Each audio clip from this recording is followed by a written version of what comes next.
रितूच्या आजीबाबांची anniversary आणि रितू ह्या वर्षी होता. सो त्यामुळे मी विचार केला सेलिब्रेट तो बनता आहे. मग गेलो रामाकृष्णाला जेवणासाठी फॅमिली. पण इथे बघू शकता वीकेंड असल्यामुळे खूप जास्त गर्दी. लोणावळा तर माहिती आहे सगळ्यांना वीकेंडला किती गर्दी असते ते. फायनली मग टेबल मिळून गेला. रितू इथे टेबलवरती झोपलाच ऑलमोस्ट आणि बोलला, "मी मेनू सांगणार, मला लवकर जेवायचे." त्याची गडबड इथे सुरू होती. सेलिब्रेशन करायला घेतले. ह्या माशाने स्वतःनेच केक खायला सुरुवात केली.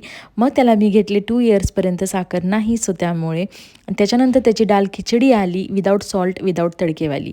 आणि मग मम्मी पप्पांची ॲनिव्हर्सरी सेलिब्रेट करण्यासाठी घेतली. त्यांना विश केले सगळ्यांनी आणि मग इथे आम्ही ऑर्डर द्यायला सुरुवात केली.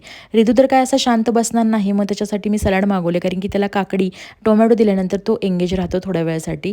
मग आम्ही ते जेवण करण्यासाठी घेतले आणि इथे दिसली त्याला क्यूट अशी मुलगी. तो मला सांगत होता, "मम्मा, मम्मा, क्यूट बघ गर्ल." मग त्याच्यानंतर मग घरी आलो. मस्त असा होता आजचा काहीसा दिवस. बाय.